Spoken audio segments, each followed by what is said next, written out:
Good morning, everyone. So today I am going to be working with some texture and some abstraction, and I got a bunch of really cool stuff that I want to work with. First of all, a big old bucket of modeling paste, and I went down to the beach and I got a jar of dirt, I got a jar of dirt. I got some sand and it's got,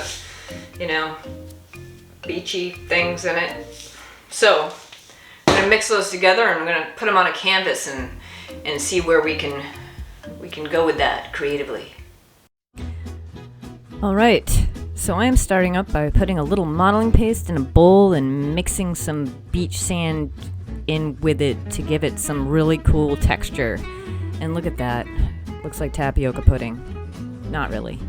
So I'm just selecting certain areas that I want to spread this on, and I'm using my hand to kind of smooth it onto the canvas and also just raise it in places. And then I'm covering the rest of the canvas in plain old modeling paste without any sand in it to get that sort of texture on it. So then I let it dry and I gessoed it and let that dry again. And now I can start putting some paint on. So I'm using 3 colors. I'm using burnt sienna, I'm using yellow orange azo, and I'm going to put some raw sienna on here. And I'm just going to take a paintbrush and put some water on it, and I'm gonna spread it all over this canvas. And I'm gonna keep on kind of spritzing the canvas. I have a mister, and I like to, not a mister, but like a water mister. And I'm kind of spritzing it on there to keep that paint sort of wet, because I'm gonna end up taking some of the paint off and giving it that grungy effect because it's got all that texture underneath it. And you have to really scrub that paint into that texture because otherwise you'll have all these little white spots. So yeah, I shake the table and everything. I'm like really getting down and dirty with it. So I'm just taking a paper towel and kind of sponging off some of that excess paint so that I can get that really almost sunset color underneath it, and then pressing a newspaper onto it to get even more of that sunset color because I love that color. And I do have a plan with this because I want to do kind of an orange and blue theme. So this is pretty cool. So I'm using a deep turquoise and titanium white here and a squeegee. Yes, a squeegee. And I'm just mixing it on the canvas and getting that texture in there and kind of just going over the whole thing with the squeegee, which is really kind of a cool method of doing things. And then I'm taking a sea sponge and kind of blending in some of that paint into other areas, but I still want to see some of the paint underneath. So this is acrylic gold spray paint, and I'm spraying water on top of it and then putting newspaper to bring up some of that gold spray paint. And then I'm going to keep on building layers with the deep turquoise and the white and sponging that out. It's all about building layers when you're working with kind of an abstract background. And you want to see all of those layers all the way to the bottom in certain spots and then create different points of interest. So right here I'm using a golden high flow acrylic and burnt sienna, and I'm using water, and I want to create some drips in certain spots. And I'm going in with the sea sponge again, taking up some of that paint. I want it to fade into the background a little bit, and I'm going to continue doing this in different parts of the painting. And the important thing is that you let one area dry before you do the next area. So of course I'm impatient. I use a blow dryer to do that most of the time, except for like really wet areas because it'll continue to, spread.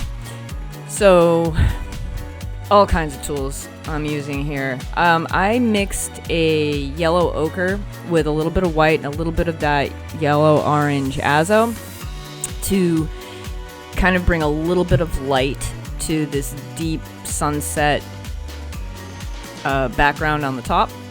And now I'm adding a little bit of interest. I'm adding some words into this, if you will. So I'm using a cadmium red medium in order to put some of these letters, which is always so much fun doing letters one at a time. But you know what? The theme of this painting is kind of reality versus illusion. And I had this very wacky idea that I would put the word illusion in backwards, and because it's the word illusion, if you look at it in a mirror, it's going to say illusion the right way. So I thought that was actually kind of cool, kind of clever. You might not like it. That's okay if you don't like it. It's fine. I like it. So liking what you do is equally as important. Now I'm going in again with a little bit of that burnt sienna, letting that drip down, and then taking the sponge and getting some of that excess paint off. And now I have an interesting abstract background that I can put a focal point on. So Jay Jarvis, I believe, asked me to put in a little bit more of my sketching, and so that is what I'm doing in this video. I'm putting a little bit more of the drawing aspect of things, and I use usually just a regular graphite pencil to put my sketch in. And you can really barely see it, but that's actually a good thing because I want the paint to really kind of tell more of the story. That's a watercolor crayon. I couldn't see some of the lines, so when I can't see some of the lines, I often use a watercolor crayon because it will come right off with water. And I'm putting a crow onto this painting because I love ravens, I love crows, I think they're super cool and mysterious birds. But also I think it'll be a good contrast for the background of this painting and having something that's dark, but I also want it to fade into the background. So I'm using some acrylic inks and a glazing medium, an acrylic glazing medium, and because I want to keep a lot of that transparency. So in order to see certain parts of the bird standing out and other parts of the bird fading back, because I really do want it to be integrated with the background. So I'm going back and forth with paintbrushes, with sponges, with water, with rubbing alcohol, and I want to have this kind of mottled effect going on within this bird. So I'm using a palette knife and kind of picking up a lot of that texture as well as the sponge, and then I'm taking this teal high flow acrylic and creating some drips within there. So I wanted to lighten up the color a little bit and bring a little more of that kind of greenish turquoise in it, so I used a bright aqua green in order to do that. And the cool thing is that I do have a matching spray paint, so I was like, I wanted to put this diamond pattern into the top just to add a little bit more interest to the top because I think it looks pretty cool. And then I'm going to put a little bit of script into the bird, which you can't see because it is covered with newspaper. But that is to protect the rest of the painting from the black spray paint because it would ruin the whole thing. And once again, pushing things back and bringing things forward. That's important, I think, in working with abstract realism, is that you want to push some things back and bring some things forward. So to give this kind of illusion of a cage, you like how I use the word illusion again? I am creating some black lines, and that's going to kind of represent this cage over on the right side of the painting in a very abstract way, of course. So masking tape and painter's tape, I used both because, I don't know, I was feeling fickle. So I put some black lines going down the side, which of course went right over the word illusion, which I then later had to put back in with that cadmium red medium over those black lines.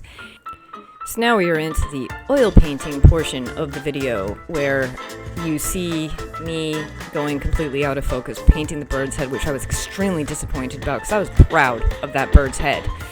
But just bringing in some of the finer details and making the bird look more realistic, and bird feet, challenging. I was not enjoying painting these bird feet. However, I am very happy with the way they ended up coming out after kind of misting them out and then bringing them back in. And yeah, oh, I did not like those bird feet. But in the end, it all worked out. Anyway, I really hope that you enjoyed this video. If you did, please hit the like button. Please subscribe if you haven't already subscribed. And I love you guys, and I will see you next time.